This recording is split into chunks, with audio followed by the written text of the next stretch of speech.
오신 하나님, 오늘 사랑하는 주의 성도들이 주님 앞에 예배드리기 위해 주의 성산으로 올라왔습니다.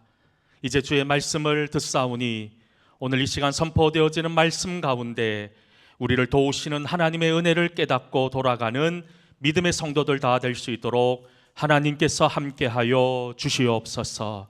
예수님 이름으로 기도하옵나이다. 아멘. 할렐루야. 우리 옆에 분 바라보면서 이렇게 한번 축복합시다. 복의 사람이 되십시오. 여러분, 우리 모든 성도들이 아브라함이 받은 복의 은혜를 함께 누릴 수 있는 귀한 믿음의 성도들이 다 될 수 있기를 주의 이름으로 간절히 축원합니다. 우리가 6월 첫째 주 성령 강림주일을 보내었습니다. 그리고 계속해서 성령과 관련된 말씀들을 여러분들에게 전하고 있습니다. 처음 전했던 말씀 여러분 기억하십니까?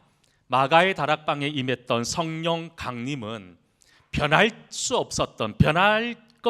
없었던 그런 사도들과 성도들을 새롭게 변화시켰습니다. 그리고 이 변화를 통해서 제자들은 하나님이 주신 사명이 무엇인지를 깨닫게 되었고, 또 교회를 세우고 하나님 나라를 세워나가기 시작했던 것 같이 우리 또한 성령의 충만함을 통해서 변화되고 새로워지는, 그래서 주님이 찾으시는 사명자로 거듭나자라고 말씀드렸습니다.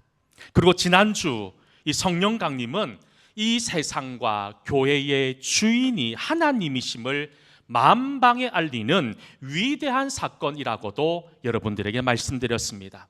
지난주에도 말씀드렸지만 우리의 입술로는 늘 하나님이 세상의 주인이고 교회의 주인이라고 말합니다.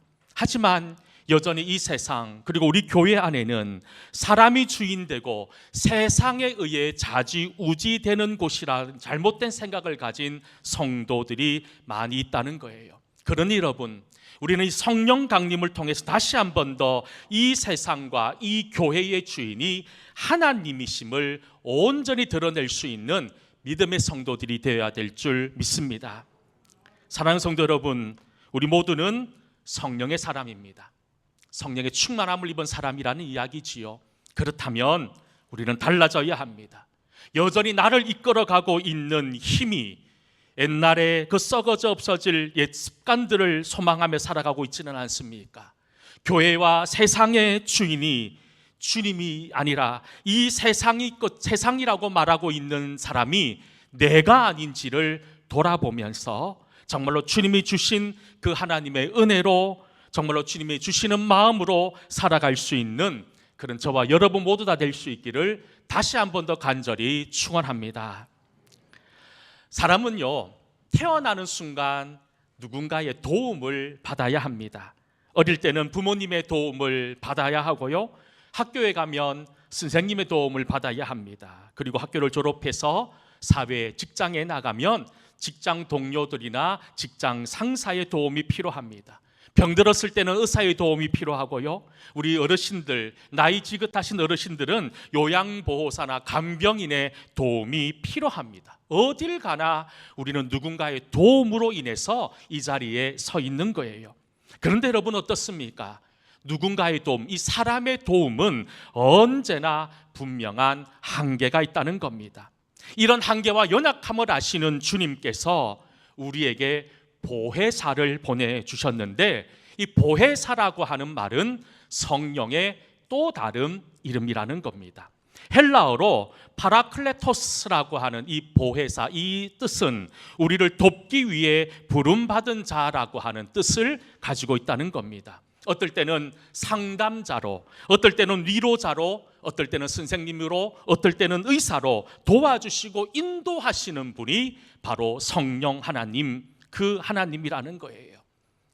사람은 죄를 지으면 법정에서 심판을 받게 됩니다. 그러면 검사는 어떻습니까? 그 사람의 죄를 파헤치고 벌을 받도록 합니다. 하지만 변호사는 나의 잘못을 변호해 주는 것처럼 영적인 세계도 마찬가지라는 겁니다. 마귀는 끊임없이 늘 검사처럼 무시무시한 눈빛으로 우리의 죄를 파헤치고 우리를 정죄하고 우리를 심판하려고 합니다. 하지만 비록 죽을 수밖에 없는 죄인인 우리지만 하나님 앞에서 우리를 끊임없이 보호해주고 변호해주는 분이 계신데, 그분이 바로 파라클레토스, 즉 보혜사 성령 하나님이라는 겁니다. 여러분, 그 하나님의 도우심 가운데 우리가 살아갈 수 있는 것, 이것이 큰 은혜라는 겁니다. 여러분, 사람은 누구나 가슴 속에 누구에게 말 못하는 아픔과 상처들 참다 타버려서 죄로 변해버린 마음의 아픔과 그런 고통의 흔적들을 가지고 살아갑니다. 구약에 나오는 욥의 이야기를 우리는 잘 알고 있습니다. 욥은 어릴 적부터 절친했던 3명의 친구가 있었습니다. 여러분, 어느 날 욥이 하나님으로 말미암아서 하나님의 어떤 시험을 통해서 그가 가지고 있었던 모든 재산과 자녀, 그의 건강까지 모두 가져가 버리는 그런 아픔을 경험하게 됩니다. 욥의 아내를 포함해서 주변에 있는 모든 사람들은 다 욥을 저주하고 떠나갔습니다. 얼마나 외로웠겠습니까? 얼마나 고통스러웠고 얼마나 비참했겠습니까? 여러분, 이런 욥의 비참한 상황 가운데 욥은 하나님을 향해 뭐라고 말씀하시는 줄 아십니까? 젖는 자의 화살이 내 마음에 박혔다라고 고백합니다. 하나님의 독이 나에게 임했다, 내가 하나님의 독을 마셨다라고 말할 만큼 하나님을 향한 원망의 마음들을 쏟아붓기도 했습니다. 그리고 밤낮으로 이어지는 이 고통의 순간에서 벗어나기 위해서 나에게 죽음을 허락해달라고 간구했던 사람이 욥이었다는 겁니다. 그렇게 모두가 떠나버린 그때에 욥의 친구가 찾아옵니다. 마치 욥에게 생수와 같은 존재들 아니었을까요? 지금까지 너무 외롭고 너무 힘들었어요. 누구에게 내 인생을 하소연할 수 없는 그런 절박한 상황 가운데 모두 다 떠난 그 시점에 나에게 찾아온 그 친구들로 인해서 욥은 너무나도 마음의 기쁨과 위로와 소망이 찾아왔을 거예요. 그래서 지금까지 자기가 당한 고난과 어려움, 인생의 답답함들을 친구들에게 다 얘기하는 거예요. 나를 좀 위로해달라고, 나를 좀 알아달라고 그렇게 얘기를 쏟아붓습니다. 그렇게 욥의 말을 들었던 3명의 친구들이 욥을 위로한다고 하는 말이 뭔 줄 아십니까? 엘리바스라고 하는 욥의 친구가 욥을 향해서 이런 말을 쏟아붓습니다. 욥기서 4장 7절 말씀에 보면, 생각하여 보라, 죄 없이 망한 자가 누구인가? 정직한 자의 끊어짐이 어디 있는가? 여러분, 지금 욥을 찾아온 3명의 친구들, 욥이 생각할 때 나를 위로해주고 격려해줄 줄 알고 그렇게 그 친구에게 내가 경험했던 아픔과 상처를 털어놓았습니다. 그런데 이 친구들이 위로라고 하면서 하는 말이 뭐냐 하면 율법적인 잣대로 가지고 이야기합니다. 너가 받는 벌, 내가 지금 당하고 있는 이 모든 고통은 너가 그에 합당한 죄를 지었기 때문일 거라는 겁니다. 여러분, 이게 위로하는 사람의 말입니까? 오히려 이 말이 욥의 마음을 더 아프게, 더 고통스럽게 만들어 놓았을 겁니다. 여러분, 우리도 욥처럼 물 한 모금 목구멍으로 넘어갈지 않을 만큼 고통스러울 때도 있었습니다. 절망적인 순간에 식음을 전폐하고 방문을 걸어 잠근 채 꼼짝하지 않고 지내보신 경험들도 있으실 겁니다. 그리고 모든 것을 포기하고 싶은 그런 절망의 순간도 여러분 경험해 보셨을 겁니다. 그때 여러분 어떻게 하셨습니까? 아마 욥처럼 하나님을 원망하셨을 겁니다. 하나님, 저에게 왜 이러십니까? 하나님이 계신데 왜 저에게 이런 일이 일어납니까? 하나님께 원망하며 한탄해 보지 않으셨습니까? 또 여러분, 세상에서 해답을 찾기 위해 세상 친구들을 만나고 세상의 방법을 찾아보셨을 겁니다. 친구들에게 하소연해보고 세상의 방법을 동원해 보았지만, 그런데 어떻습니까? 여러분, 원망하고 불평한다고 답이 나오던가요? 세상 친구들에게 내 인생의 답답함을 이야기한다고 우리의 인생에 진짜 위로와 평안이 찾아왔습니까? 욥을 생각해 보십시오. 하나님을 원망하기도 했고 친구들을 통하여 위로받을 마음도 있었지만 그의 형편과 상황은 달라지는 것이 하나도 없었다는 겁니다. 오히려 더 큰 어려움과 절망이 그를 더 아프게 했다는 거예요. 그런데 욥은 그 절망의 순간에 하나님을 바라봤습니다. 그리고 하나님을 찾았고 하나님께서 자신을 버리신 것이 아니다라는 사실을 깨닫고 하는 고백이 뭐냐? 그가 나를 단련하신 후에 내가 순궁같이 되어 나오리라 라고 하는 진짜 믿음의 고백으로 이어질 수 있었다는 겁니다. 사랑하는 성도 여러분, 우리의 인생 세상에 소망이 있는 게 아닙니다. 사람에게 소망이 있는 게 아니에요. 오직 우리를 인도하시고 지켜주시는 하나님에게 소망이 있더라는 겁니다.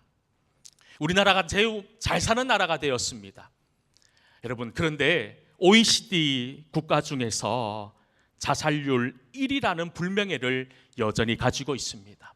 하루에 무려 40명이 넘는 사람이 스스로 목숨을 끊는 시대 속에 살고 있습니다.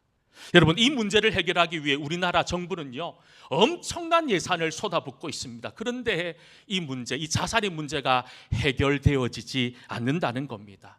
예전에 한번 이 교수님 이야기를 들었던 적이 있습니다. SOS 생명전화 자원봉사자로 일하고 있으신 대구 가톨릭대학교의 나지훈 교수님의 이야기를 예전에 설교 시간에 한번 잠시 들었던 적이 있는데, 이 교수님이 하는 말이 뭐냐 하면, 자살을 시도하려고 하는 사람 마음이 51, 내가 살아야지 하는 마음을 가진 사람이 49, 그 1을 가지고 사람들이 왔다 갔다 하는 거예요.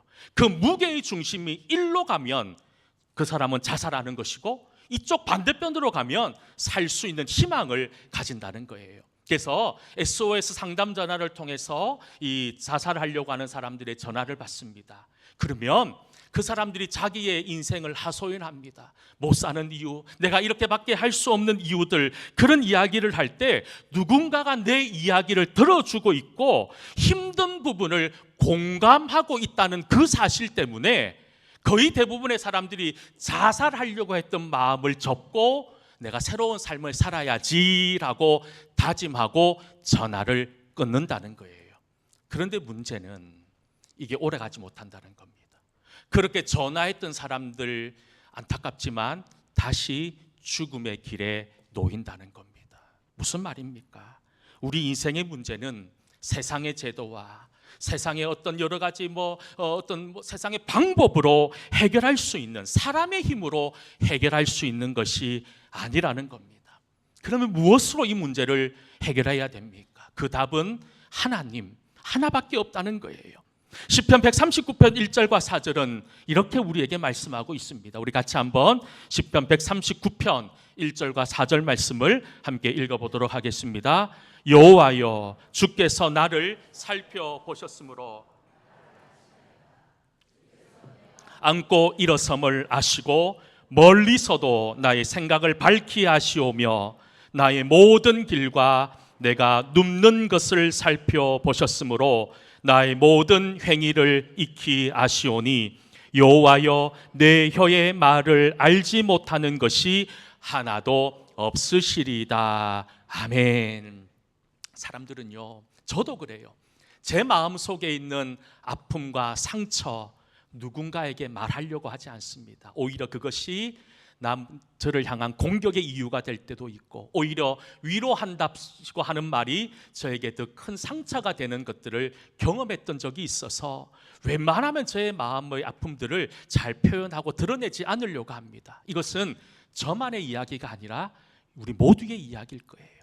다 그런 마음의 아픔들, 상처들 속 시원하게 사람들에게 드러놓지 못하게 자꾸 꼭 숨기려고 한다는 거예요.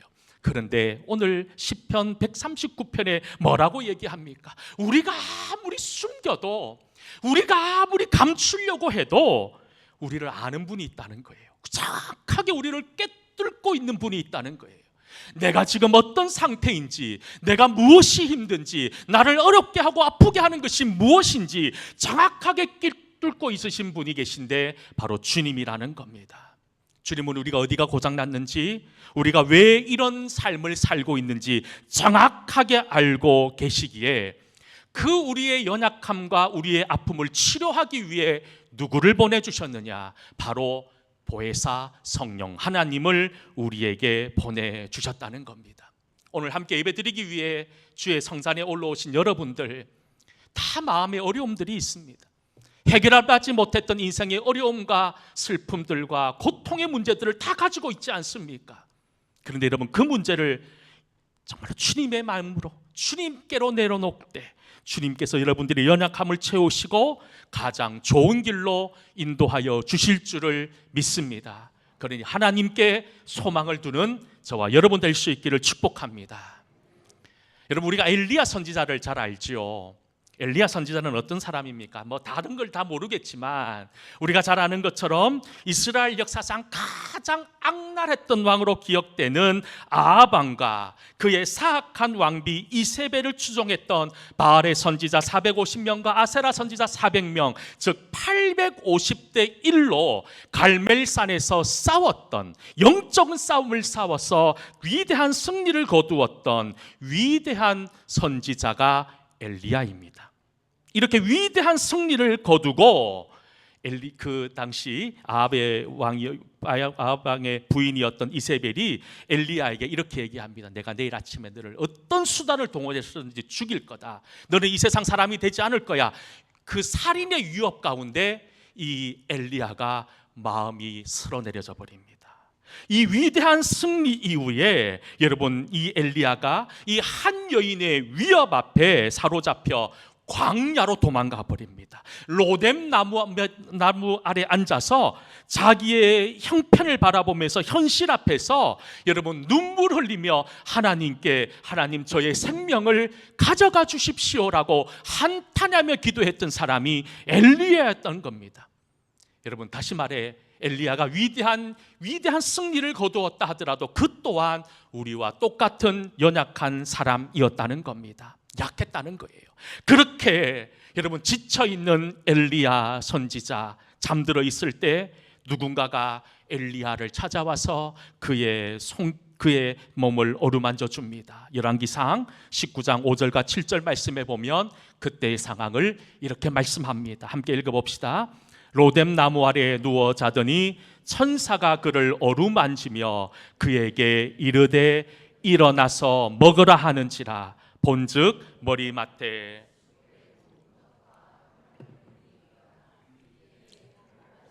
다시 누웠더니 여호와의 천사가 또 다시 와서 어루만지며 이르되 일어나 먹으라. 내가 갈 길을 다 가지 못할까 하노라 하는지라. 아멘.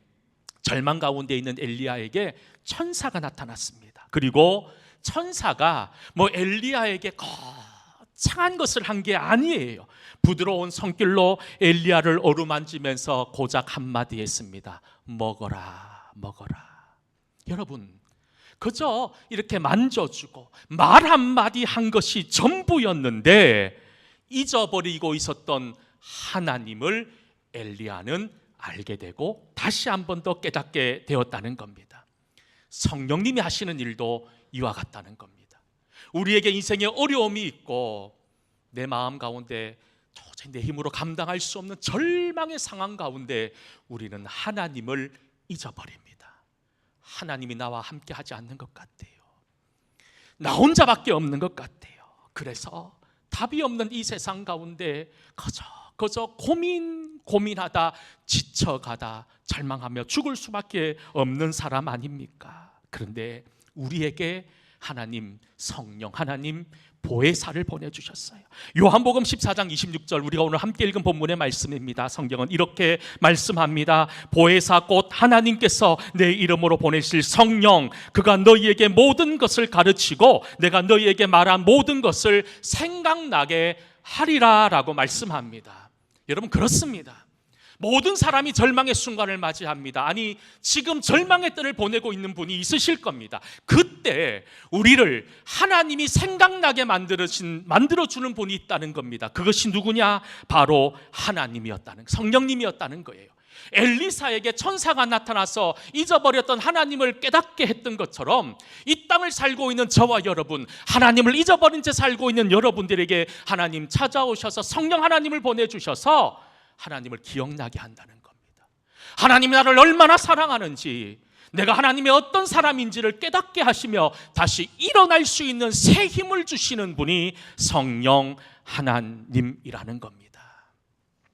이사야 40장 31절은 이렇게 말씀합니다. 우리 잘 아는 말씀인데요, 같이 한번 읽어보겠습니다. 오직 여호와를 앙망하는 자는 새 힘을 얻으리니 독수리가 날개치며 올라감 같을 것이요 다른 박질하여도 곤비하지 아니하겠고 걸어가도 피곤하지 아니하리로다. 아멘.